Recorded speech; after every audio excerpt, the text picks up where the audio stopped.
Hi everyone, welcome to today's brand new session of Let's Talk. Today we will be discussing an important topic, retire on your terms. In this session, we will be discussing about living good second living of our lives. On the panel, we have Rajesh Minocha. He is a certified financial planner and author. And on the other hand, we have Shruti. She's the HR handwriting and lies, mentor for change, Niti Ayog, and volunteer Nirbhaya Jyoti Trust. So I'll be handing over the session to her now. Thank you so much. And before I do the introduction for Rajesh Minocha sir, and I've asked him to keep his camera off because limelight honi chahiye. Someone to have written such a beautiful book that helps us to get a perspective of not only retirement, just hum samajhte hain. You know, for most of us, I think retirement to us would mean doing pension planning, health planning, or maybe build a couple of assets. But after reading Rajesh's book, I kind of realized there's so much that we need to think through. And there's so much planning that we require. And retirement ki koi age nahi hoti hai. You want to retire at an age of 30, you can. And that is what today in discussion, Rajesh will help us enable to think through and have a very holistic view of what retirement would look like. Welcome, Rajesh sir. Please come on camera now. And you will have to unmute yourself. Yes, I have unmuted. Yeah. Hello, everyone. How are you doing?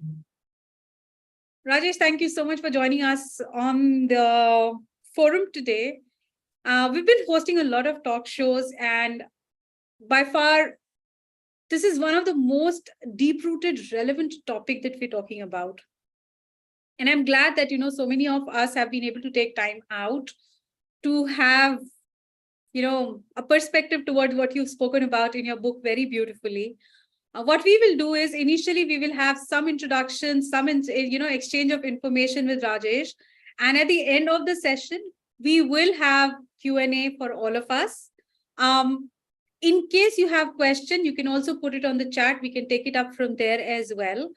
And also, I will keep requesting Rahul to support me with a questionnaire as well with a poll, as well as sharing the link for Rajesh's book. I hope that is okay with you, Rahul. Sure, ma'am. And thank you so much, Priyanka, for doing the introduction for us. So, Rajesh, my first question: engineering by qualification. Doing program management with a lot of, for a very good span of your career. And then you moved into finances. And Franklin Templeton, you've spent a lot, good number of years. Tell us more about yourself, because ये जो dimension आपने add किया है कि retirement की planning हमें differently करनी चाहिए, उसके लिए हमें आपकी जिंदगी के बारे में, we should know about you also. So please, a bit about yourself. Absolutely. So while I'm an engineer, I have never worked for engineering even for one single day. That actually reminds me of that dialogue in Three Idiots for engineering kyo kiya. So I did MBA finance from Jamnal Bajaj, and I have always been a finance professional right from beginning. I started with ICICI. Then during the .com kind of a thing which happened, I also felt I need to get into technology. So I moved over to South, but there also then focusing on the finance and banking side, on the functional side. Eventually, I got this role with Franklin Templeton also on the technology side, wherein I was the head of testing. And that's when I really realized, what am I doing on the technology side? Actually, I'm a finance person and I understand finance pretty well. So within Franklin, I then had a change. And I moved on to the business side. Once I understood about the mutual funds, I realized some of the mistakes which I had done in the past, like buying products which I should not have bought, even being a finance person also. So then I decided that I need to rectify all my mistakes. And then I worked towards my financial freedom. What I decided was, the day I see my goals getting met for my family, that's the time I'm going to leave the corporate life. So then the question to me was, what do I want to do next after this? So I realized I used to enjoy people helping out on their finances, personal finances, like the kind of journey I was going through in terms of rectifying my mistakes. I wanted to help out people too. So I felt that is what I want to do eventually. So I got myself certified as a financial planner while being in Franklin itself. And then fortunately, 2016 was when I felt my goals were done. Now I'm comfortable in terms of leaving a very high paying senior level global job. So I decided to do that. I was planning to do at the age of 50 years, but fortunately the 2008 crisis had happened, where there was panic all over the place. People were withdrawing money. I was the one investing money that time. Sensex was just at 8,000. And right now it is at 67,000 right now. It helped me achieve my goals faster. So instead of retiring at 50, I retired at the age of 45. Now I do what I enjoy the best, actually. I work with people all over the world even now, but now it is my passion. It's no longer my job now. I hope I have summarized everything with this talk. Rajesh, you've just, opened up a Pandora's box of questions now. But let me start with, for all of us to understand, what do you mean by retirement? Okay. Retirement is basically doing something what you want to do. It is not doing nothing. There are people who tell me at times they want to have vacation in retirement. So I tell them, how long? You'll do vacation for 3 months, 6 months, 1 year, 2 years. After that, what will you do? You'll get bored of vacation also. So it's really knowing what you want to do, what you enjoy doing, and what you'll be happy doing the rest of your life. You may not do full time on that. Part-time, you may do something else, but it's very important for us to remain active even while being in retirement. Otherwise, retirement itself can become a very problematic, actually. So we just need to be aware of that in terms of what our passions are. What we mean by retirement is when your passive income, that's the income from your investments, when that is higher than inflation adjusted expenses. If we have that higher always throughout the retirement life, then we can say that now we are free in terms of financial freedom having been obtained. Okay, so that sounds like little jargonish to me. And I hope to some of us, most of us are, educated enough to understand that. But मेरा एक और question था आपसे, Rajesh. What is your role as a financial planner? Okay, so पहला question जो मेरा होता है, whenever I talk to any prospective person is why. So whenever somebody says I want to invest money, my first question is why? What do you want to do? So the person says, I want to get returns. My next question, what will you do with those returns? Returns to aa jayenge. What do you want to do? So that gets people to think कि ये मेरा investment long term हो रहा है या short term हो रहा है. If it is long term, then I ask them how long. 1 year is not long term. Minimum of 5 years investment at least is long term. What are your goals? So once people start thinking about what their goals are, a lot of times people don't even know what their goals are. So I get them to then understand like who all are there in your family, if they are children education, you plan to fund, or will they fund themselves? How much is the value in today's term it's going to be, etc. Similarly for retirement, how much money they need, so those kind of questions is what I bring it about. And once we have done that, then during the conversation, I understand about the risk appetite of people. How much risk are they willing to take? And then figure out with that investment, whether they'll be able to achieve that goal or not. If not, then I need to be upfront and tell them that this goal doesn't seem achievable. Let's start with something smaller. Gradually, we'll make it big. So that basically it's that actually helping the people on something which they probably wouldn't have thought about it themselves. A lot of times in finance, people just talk about returns and they say, I want to get the best product which gives me the highest returns, but not really knowing what is that best product also, and do they have the risk appetite for that product? Beautiful, Rajesh. That brings me to asking question to all our audiences. Rahul, if you could quickly put in the poll, I would want to understand from all of us, how much do you think you would require for your retirement? So in a minute, you will have a poll coming from our side. We will request you to quickly answer that so that we get some awareness of how it looks like. And then I will start probing Rajesh accordingly. Rajesh, your book actually talks about looking at life a lot more holistically when you look for retirement. And by the time the question goes live for our audiences, I had this question with me. How do you decide when do you want to retire? In today's time, I see even people in their early 40s say that I would want to retire now. So what does retirement looks like? I would say there is really no retirement age actually. But what we need to understand is if we are retiring early, then we have more number of years during retirement, which means the corpus required is going to be much higher that time. So that way, then the numbers are calculated to figure out how much is the retirement corpus really needed. So people can retire early, and I do get queries where people want to retire at the age of 45, at the age of 50. Certainly, people don't want to work till the age of 60 now, because one is in the private sector, especially, there is no guarantee that the jobs are going to remain. Especially more on the technology side right now, where things are changing so fast. And a lot of my clients are from the technology background. So where things are changing so fast, they don't have the confidence that they'll have the job for so long.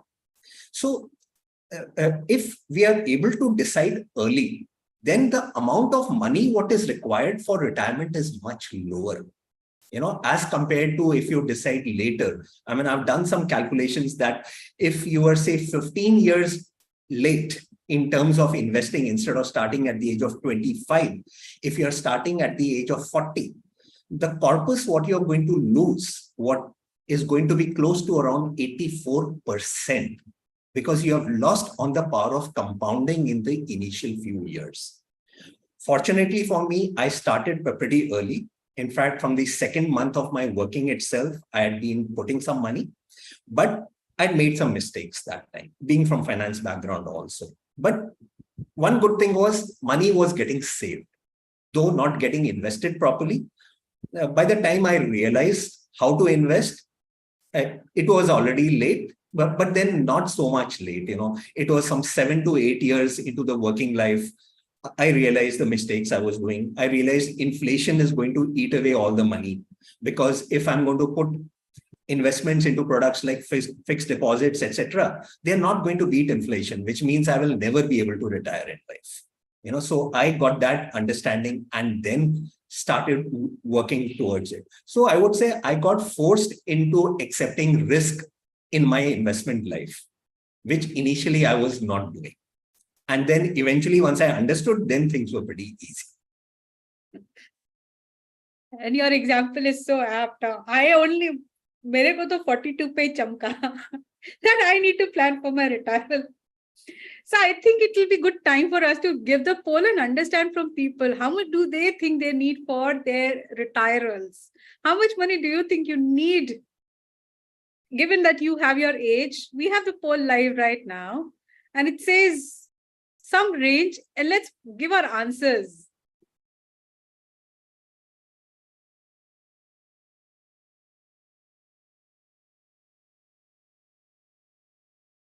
We have very interesting figures coming up. If you could see that. Yes. Pretty interesting.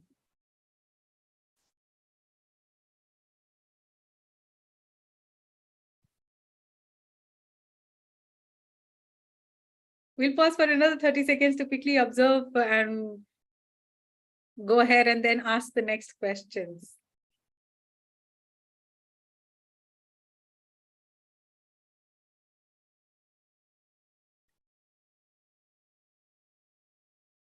Well, the poll is ended.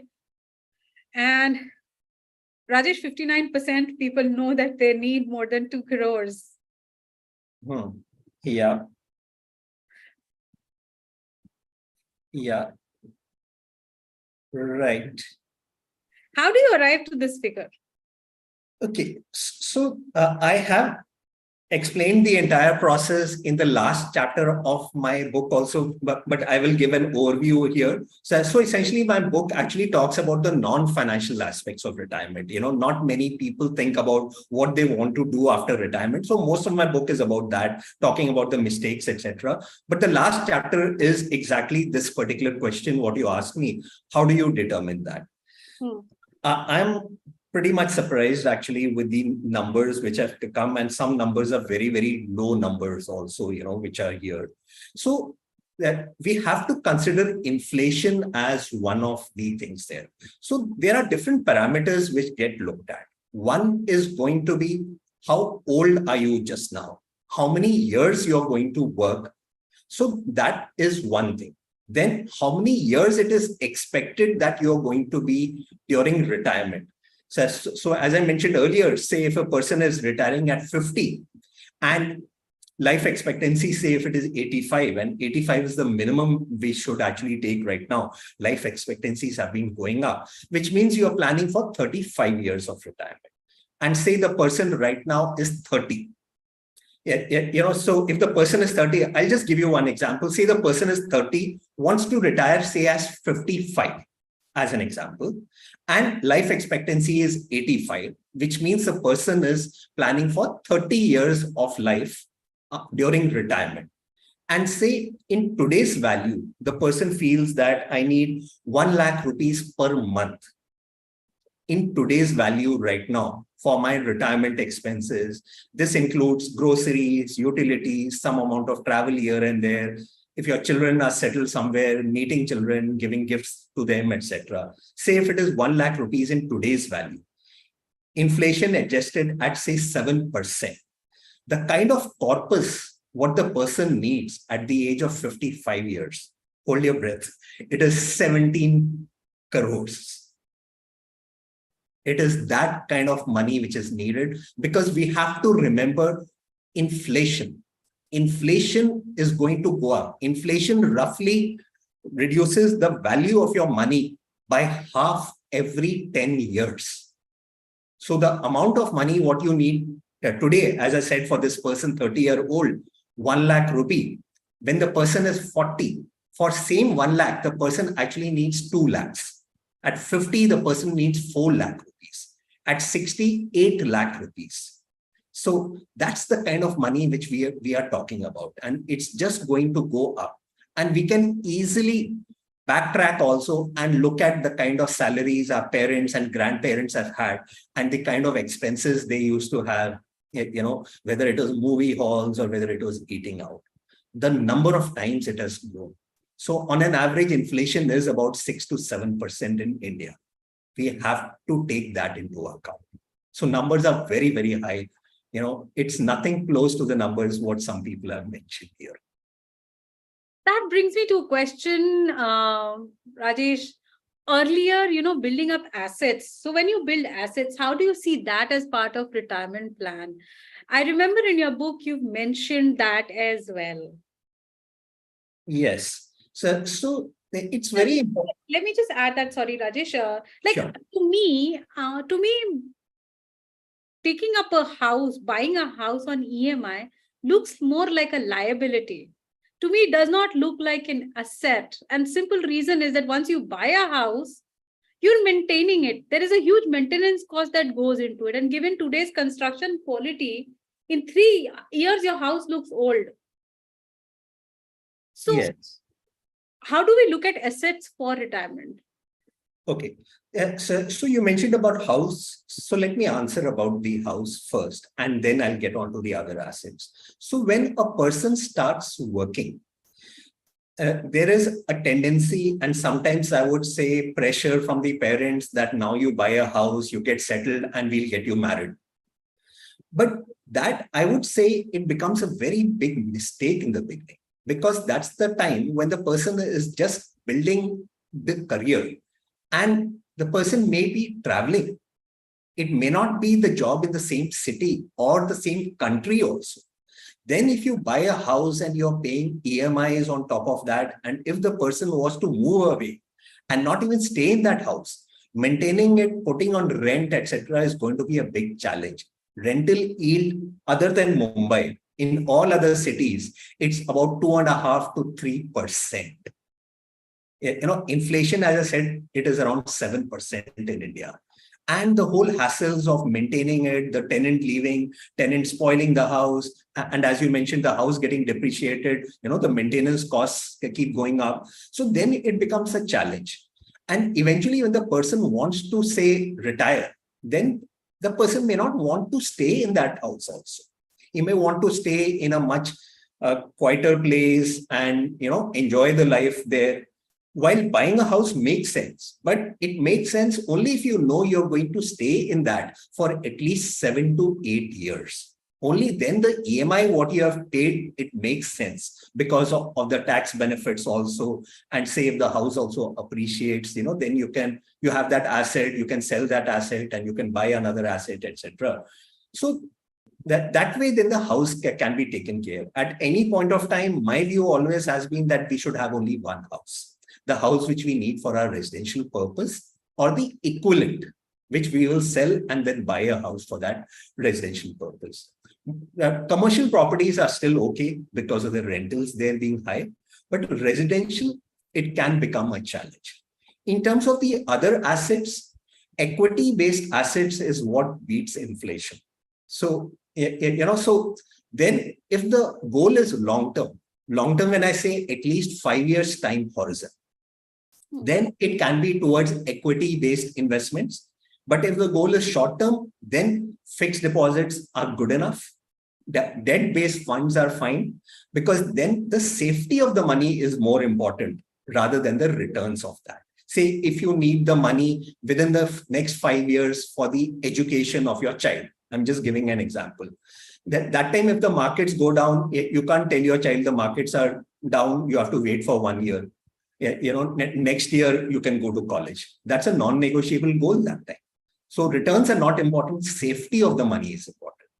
Retirement, if it is long-term, then we can go all out in terms of taking risk onto that. Markets will go up and down. And when the markets are down, it's actually a good opportunity to invest more money also that time. Because then what you're buying is also cheaper. When we go out and there's a sale, we end up buying that time, right? So same thing is there in financial investments also. It's just like the sale is on, and we should be able to buy, but be able to buy the right things. That is more important.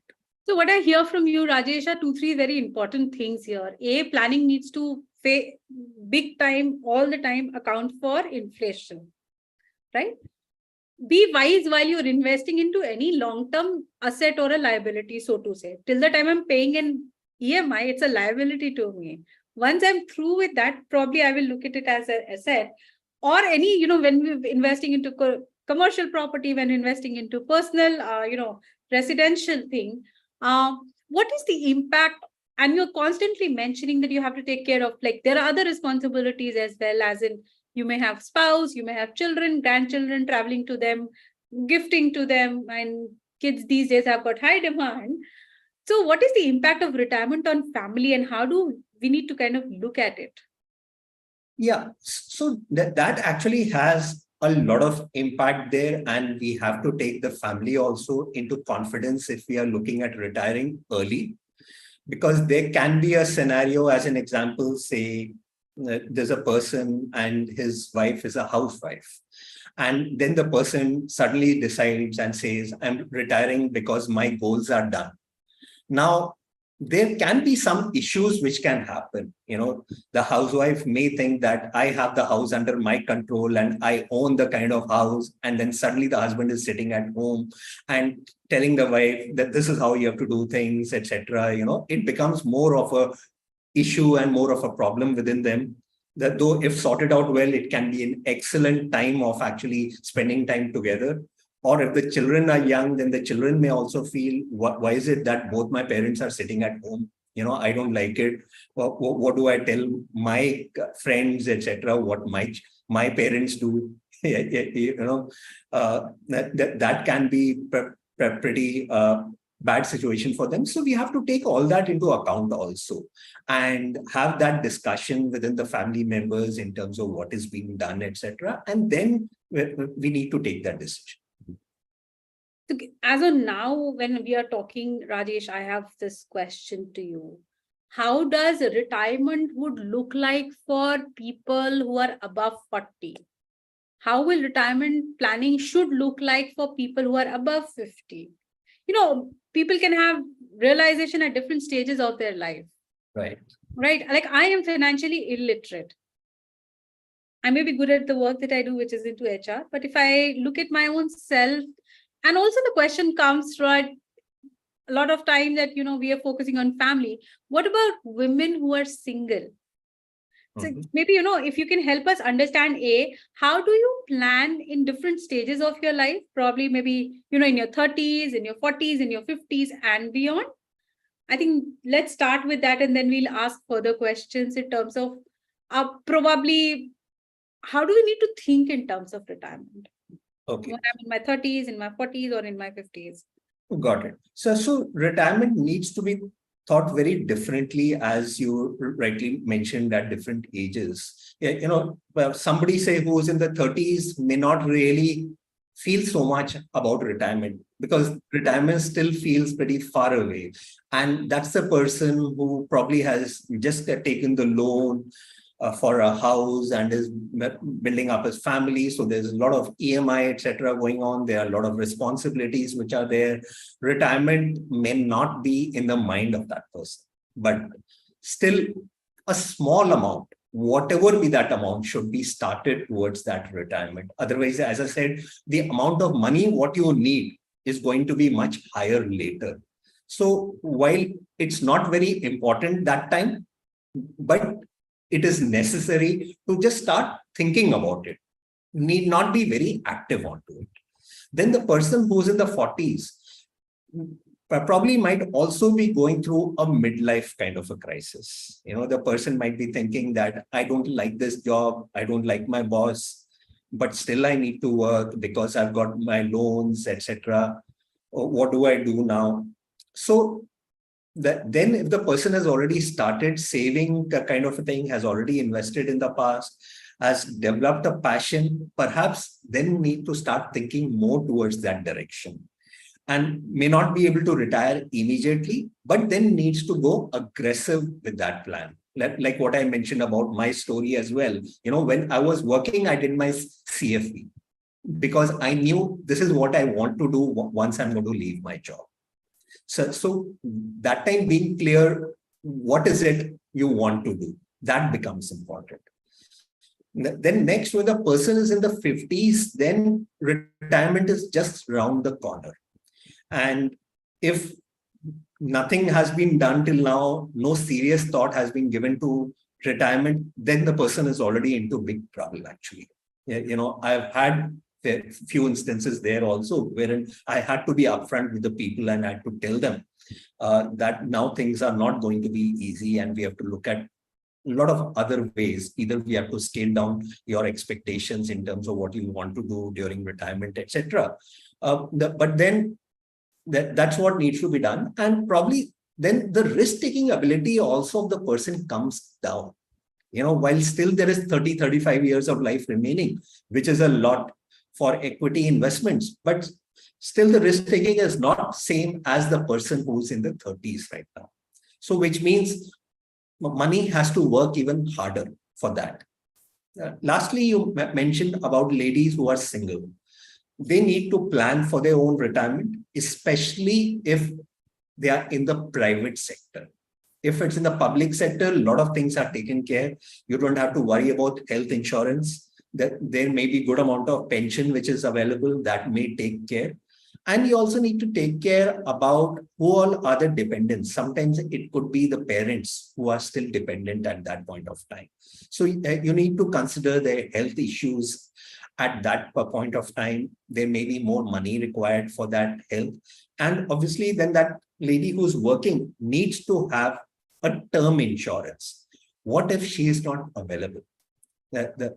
Some unexpected event happens and parents are dependent on her, then somebody needs to take care, and that money will be very useful in that case. She needs to have her own health insurance also. That is very important, and not being dependent only on the corporate health insurance, especially if in the private sector, because private sector health insurance is available only till the time you are working. After that, that health insurance is no longer available.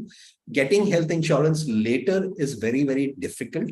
And more so if there are some illness along the way, then the insurance companies would not want to give insurance. I have good number of people who are getting denied health insurance from everywhere just now.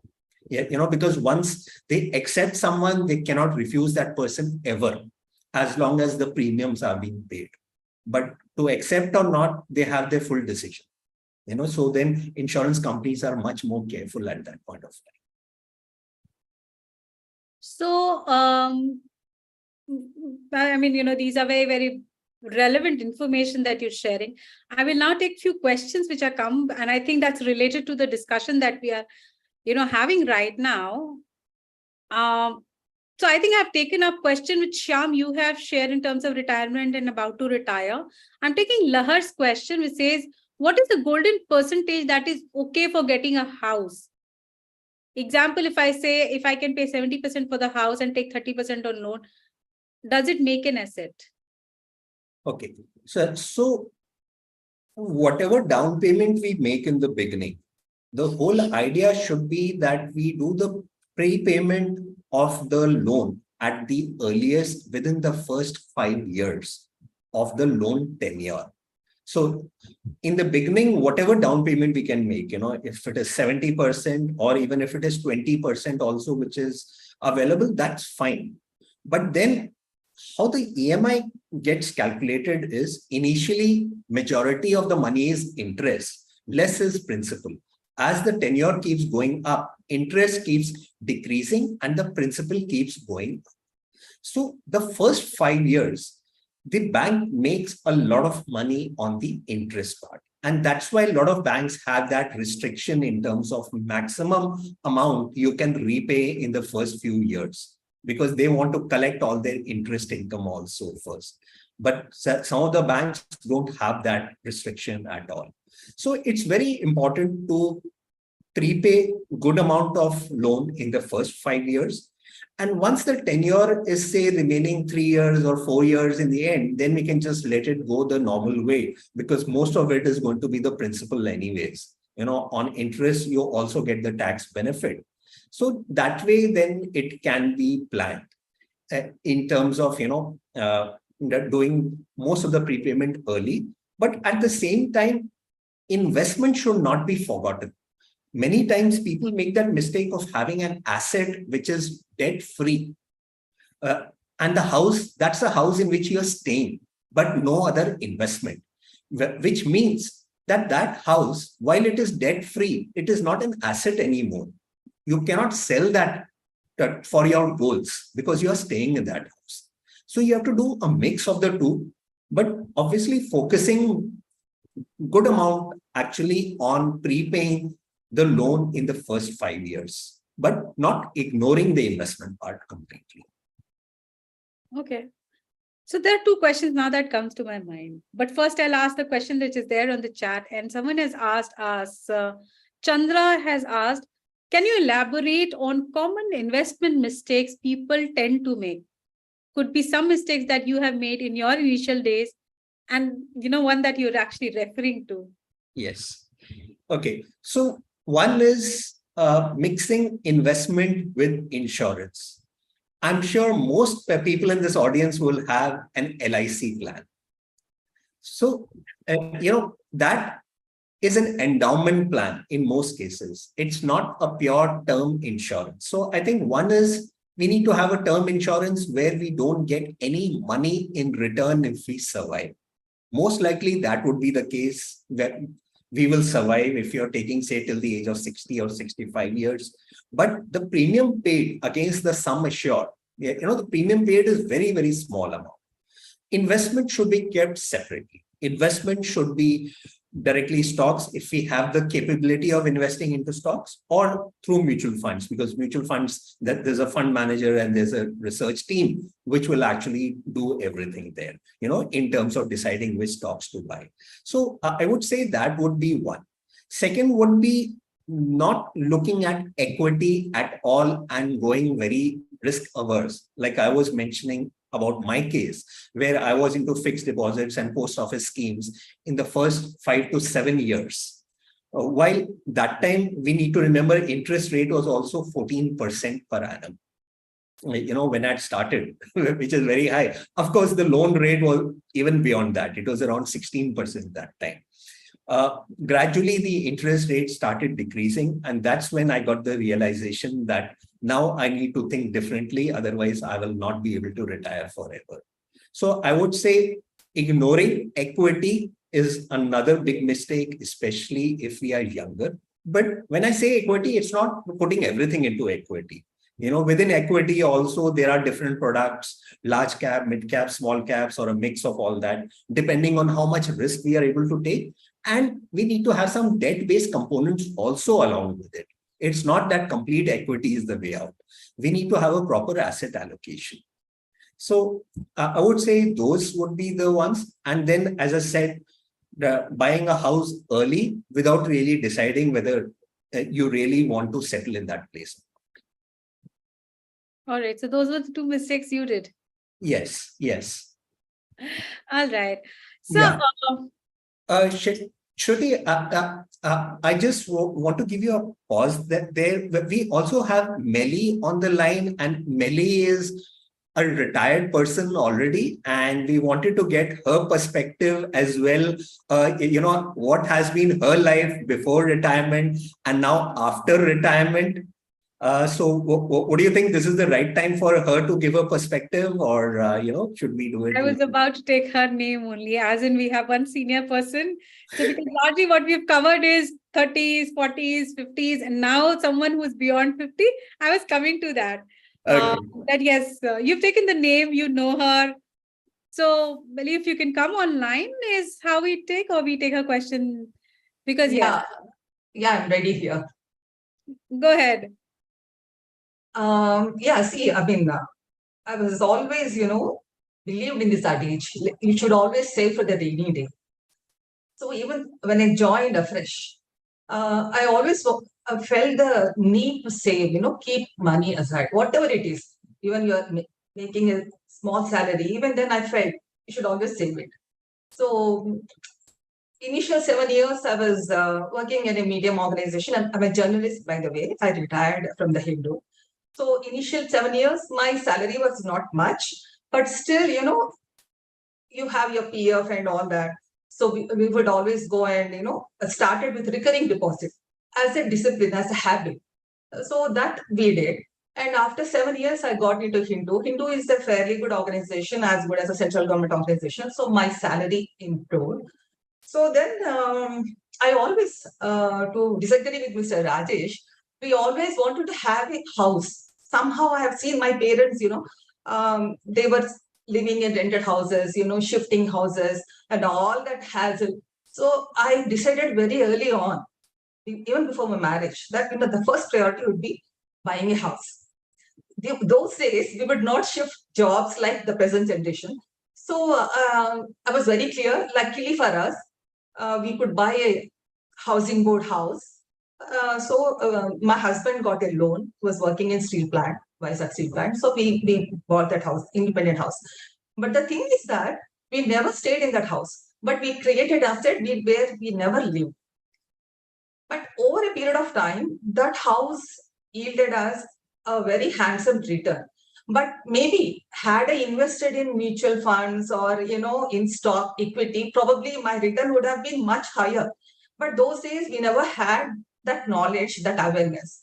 So, but anyway, so we always, then we always thought about insurance, life insurance. You don't know, some untoward incident happens. So as a safety net, we always invested in, we have taken insurance and health insurance. And we also made some mistakes, like, in the sense that we went in for unit-linked insurance schemes, which actually did not give us any decent returns. And we had no one to advise us. We just go by, oh, somebody would come and tell you, an agent, this is good, ma'am, you invest. Actually, it is good for them. They get good commission. So we never had that kind of knowledge, after completing the period, oh, this is what we got. Then, so those are the mistakes we made. And when the Harshad Mehta boom happened, everyone wanted to jump to the stock market. So we didn't know when to enter, when to exit. So these are all the things mistakes we made. But one thing, we were systematically, saving whatever it is. And I also invested in some plots where some made some bad decisions, they were illegal layouts and all, but we also made some good, wise decisions. So that's why we could build up our assets. And then finally, we also, thought it is time we had a financial planner, who can advise us, because we wanted to retire. We don't know, as in the private sector, we never know. We had so many, crisis and economic meltdowns. We don't know, your job is never secure. So we were thinking of how to do. Then that's when we started systematic investment planning. We should have started much earlier, but as I said, we didn't have that knowledge then. So now we are fairly okay, because with our investments and all, I must tell you that I'm really happy with whatever investments we made, so that, I can enjoy my life. As Mr. Rajesh already spoke about non-financial things also. It's not always about work. You should have to take care of your other passions, enjoy, travel. Your job always restricts you. Can't, especially for the journalists, you can't take long leave. You're always, it's a very stressful job, and you have to meet deadlines. So I was really looking forward for my retirement. When it happened, actually, I retired 1.5 years ahead of what actually planned, because of thanks to COVID. But I was really. What's your question here? Yeah. What's your question here? So yes. What I mean to say is that systematic, regularly, you have to save. That would always help you. Go for your health insurance, spread your investments, and always consult a financial advisor. That is the best advice I can give from our experience, because that's very, very, because we don't know where to invest. There are so many products out there. So it is not your job, it always leave it to a professional to advise you, which is better, which is not. As I told you about how we made mistakes. So if you engage with a financial planner, you're always on the safe side. And he would also tell you accordingly what are your goals and how you have to, save, plan, and all that.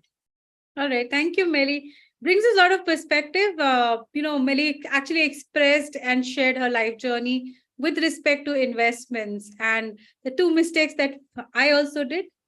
The first one I'll first share. I never had a consistent source of income. So I don't know how am I supposed to plan for my retirals, when to retire is probably a number that I know of, but my source of income has never been consistent. Under those circumstances, Rajesh, what do you think we need to be doing? There actually, where there is no proper kind of income which is going to flow on a regular basis, then obviously it cannot be the SIP way of systematic investing. That there, what you can do is something similar called systematic transfer plans. As an example, which I do that for people who are into business, because they really do not know how 1 month is going to do versus the next month. So once we have arrived at the goals and once we know how much money is needed, then as and when the money is available, then that money gets invested lump sum into a liquid or an ultra short kind of a product, which gets you around fixed deposit rates. And from there, automatically on a weekly basis, the money keeps moving into equity until the time that liquid fund becomes zero. So then what you're doing is you're not taking a risk on the market by putting lump sum during that time, because for all you know, when you have the money, that time the markets may be very high. So if you're putting lump sum into equity, then that can impact. So then as and when the money is available, then something like SIP only gets done, but it's known as systematic transfer plan, wherein that lump sum money on a weekly basis, it moves into equity. So that's what I would advise for people, who don't have a steady income, because then managing SIPs will be very, very difficult. That will create unnecessarily stress in terms of the SIP date approaching, and unnecessarily that there'll be stress in the mind that, it's going to bounce. Where do I get the money from? So to eliminate that stress, STP is a better way. All right, makes sense. Thank you. I have actually made a note of that. The other mistake that I did, someone else will apologize, and I would now request Meeta to come online and connect with all of us. Meeta, you there? She's joined. Hi, Meeta. Hi, Rajesh. Hello, Meli. So I'm sorry, I got unplanned delay at my visa office, and I requested Shruti to, because there are a few people on my group who are always there to support me whenever there are situations. So thank you, Shruti, for pitching in and hosting the show in a wonderful manner. And I really am. So a few things, like when I was hearing it on my way to here. Few things I feel, like my experience, I must tell you that I might be a successful business person, experienced 28 years, but money, talking about investment and finance is still something you say that, okay, can somebody else do it for us? Because every time you think that spending that time in investing money, I rather earn more. So that is how maybe our mind is trained to do so. Secondly, I have made all kind of mistakes. Again, bad property buy, not investing in bad policies, whether it is insurance, investments, everything. So now I'm getting a hook of it. I can't say that. And especially another thing, I feel that talking about finance is always boring. How do we make it interesting? Yes, you're right, Meeta. While people avoid managing their money, the only thing which I can say is, unfortunately, this is not a subject taught in schools. This should have been in the schools, because, whatever background you come from, everybody has to manage money. Even if you're a technical person also, or whatever, eventually the burden of managing money is you. If you do not manage it, somebody else may manage, or even badly manage the money, mismanage it also. So it's your money, and that's what I inform everyone right in the beginning. You need to take control. I'm only helping you out on the way, but ownership is yours. It's your money. It's not my money. Yeah, so it's very, very important there. And, the mistakes do happen, but as long as we are able to learn the mistakes and not make the same mistakes again, I think it's fine. We do get a second chance, actually. And another question I have is like a question or kind of addition I want to do, that even if wherever I am, I myself do not know that how much money I would be needing when I retire. So it's a very tough calculation in my head, because nobody sits down and puts that, okay, I want to travel 4 times, or I want to gift so much, or my health cost will be so much. Did we do polls, Shruti, all the polls, or just one question? We've just done the one poll now. Only one, ma'am. Okay, Yep. So this is something that I feel that you're handling, you're doing all the questionnaires well. Just add the polls, and then Shruti, you can take it forward. So I was just wanting to apologize, say sorry for my late joining, and my mind is just scattered. Haven't eaten lunch, so yeah. Ma'am, it will take 2 minutes for restart the poll. So yeah. Okay. Thanks. In the meanwhile, Shruti, you take over, please. Yes, so, very valid point Meeta also highlighted. And like I was sharing that, there was no certainty of flow of income for me. Meeta is stating that she does not know how the future would look like. And that apprehension even people like us would have. And for you, Rajesh, to know I'm single. So when there is no support system financially as well, and like you said that, retirement has to be then planned slightly differently. Very pointed question here from, being single, or, later in life when you go single, like, there are chances that people may lose their spouses and so on and so forth. Taking charge of finances then, especially in terms of if there are loans or so on and so forth. Like up until now, speaking of me, in 2017, I discarded my credit card.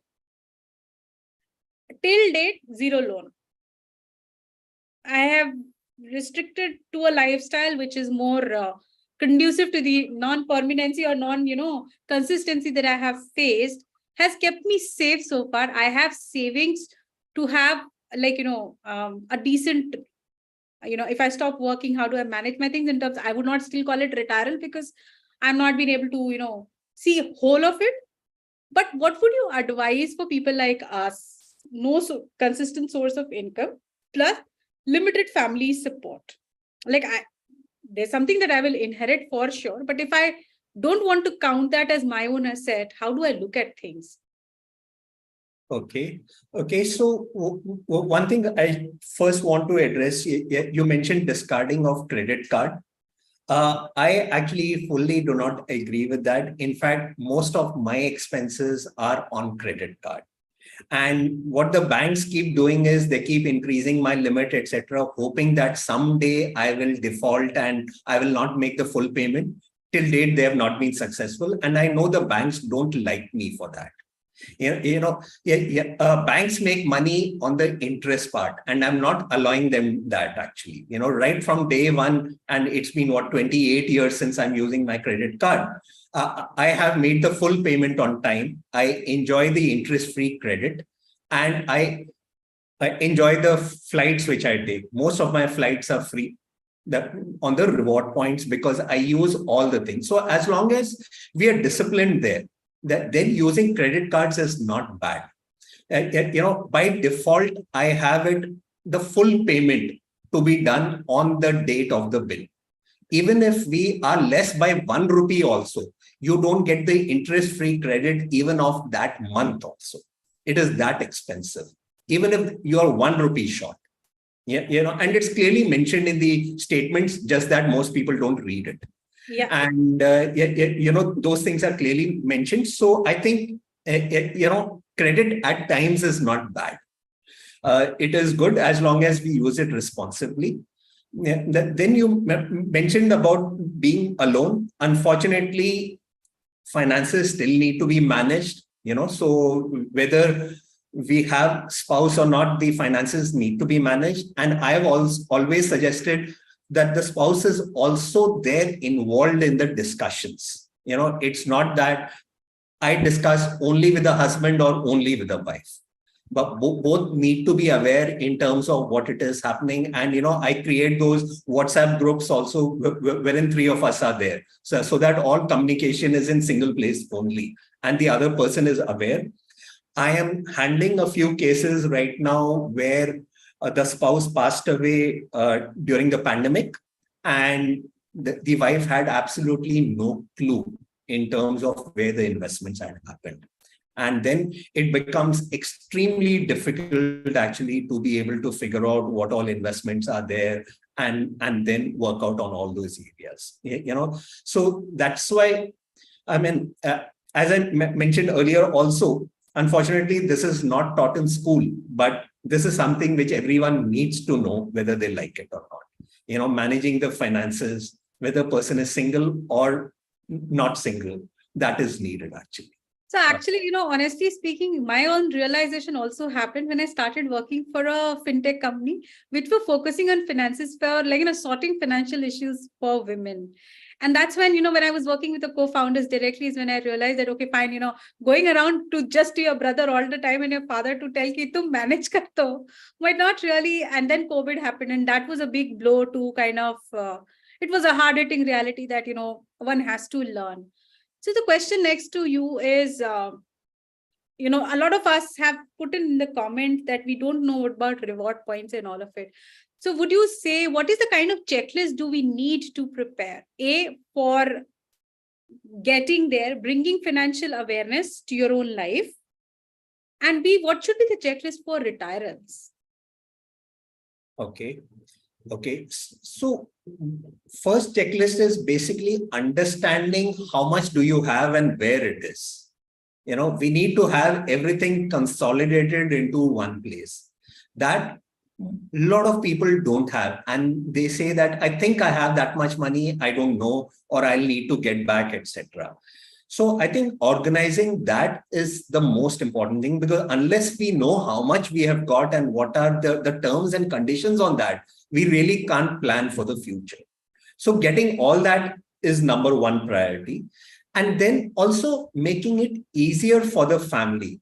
I can't show you just now, but I'll tell you that I've got 5 different folders with me, hard folders. While soft copies are available, each one of them having the related documents. All bank-related documents, checkbooks, etc., ATM cards, which I don't use, etc., all in one folder. Then there is another folder which has all the educational certificates. Third folder has all the insurance-related documents, and it is labeled appropriately, so that if I'm not available, then also it is easier for people to find out where all information is there. And another thing most important for everyone is to have their will in place. Will along with a conditional power of attorney. These 2 documents are very, very important. Hard copy should be there, preferably soft copy also scanned and kept into the computers. That should be available. You need not even register it. It can be even a handwritten document. Some people are facing so many challenges because the will was not there and the person passed away. After that, procedure is very, very difficult for the people who survive. Will makes it very, very easy. As soon as someone has an asset in their name, they should have a will done. Documents are extremely simple. The reality is there is no document as such. But if somebody needs a guidelines like that, I'll be happy to share. I have everything in a zip file. You can structure it based on your needs. There are just a few words which are mandatory in the will that nobody is forcing you. It is your will, etc. Those words need to be there. Inside, you can structure whatever you want to structure. But better to have that. And it needs to have witnesses who need to sign that they have seen you alive when the will was written. They need not know what is written inside. So, right, thank you so much. Yes, Rajesh, very valid input, and we have more questions also coming in. We'll take questions now directly from the audiences. But before that, we'll just put in the poll live. Rohit, please make the poll live, and then we will ask further questions. And I think we're ending to the we're nearing to the end of things, and we'll now take questions directly. Rajesh, just to summarize before the poll comes on the screen is that it's important to have a checklist and awareness of how and why we are financing ourselves. Keep retiral goals in mind and start working towards it. If it's late, we can do work backwards, but as early as you start is something that you would promote, right? yes. And retirement is definitely a family decision. And one has to look at retirement a little more holistically than just finances. Yes, absolutely. So now the question is live for us in the poll that I can say, what are your biggest concerns about retirement?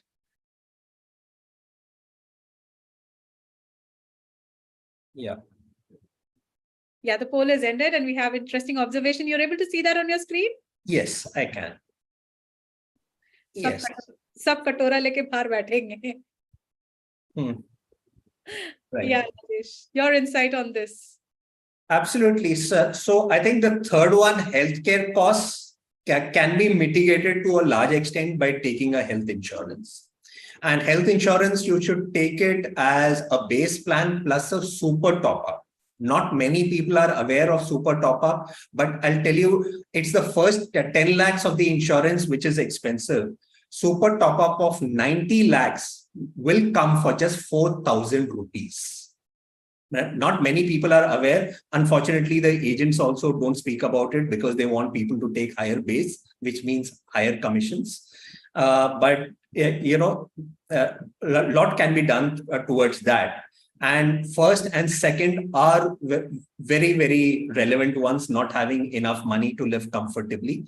Unless you know how much it is, it's very difficult to no, and then planning it becomes very, very difficult after you've retired, because then you're not really earning. So it needs to be planned well in advance so that you know how much it is.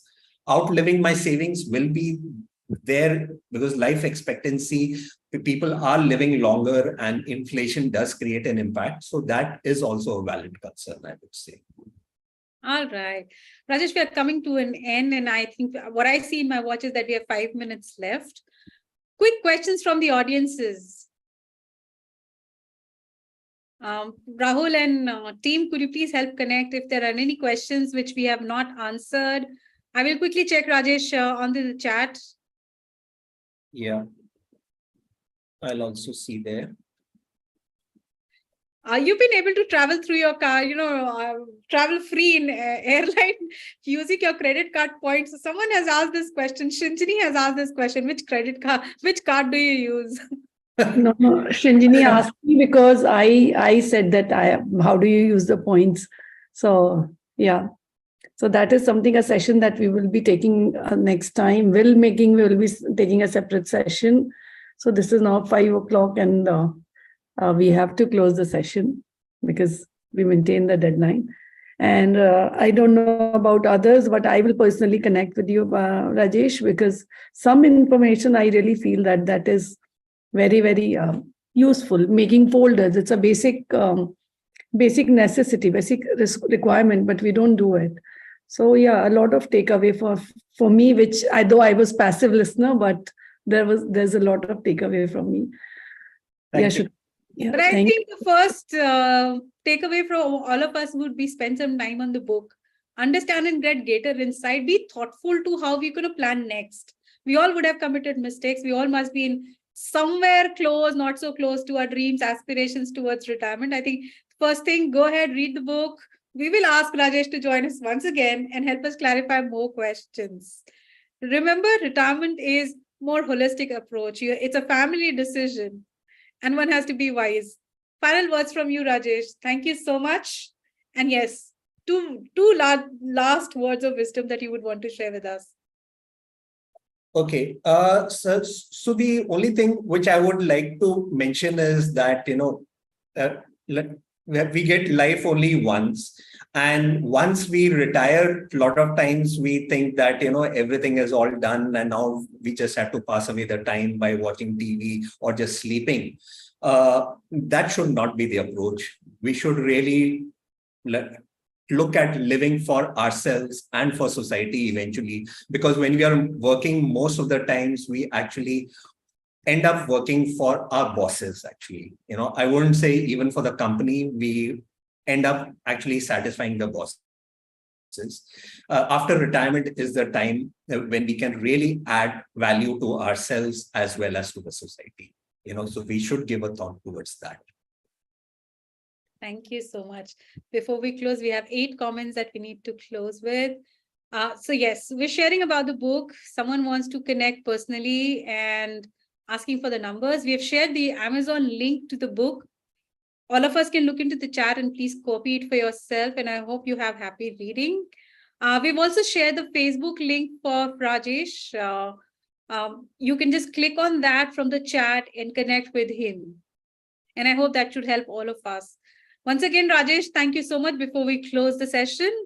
And lovely connecting with all of you. Thank you, Meeta, for giving me this opportunity. Thank you, Shruti. Rajesh, you want to share any contact detail or Facebook people should connect with you? That LinkedIn is better. Otherwise, I'm also mentioning my email ID and my number as well. If people do call me, better to first send a WhatsApp message actually, so that I'm available that time. And so I've just sent both the things there. Yeah. And that LinkedIn is always a better way to actually connect. So LinkedIn also, if you just search by my name, and you'll be able to get it. And I want to call Melly again. We didn't get much of a window to discuss with her. She is a very, very senior journalist, 30-year experience in the field. But the conversation went on in a direction that we didn't really take your perspective in a manner which we intended to. But somewhere again, we will come up with more sessions like that. and we will have a detailed conversation. So thank you, Melly, for taking up time.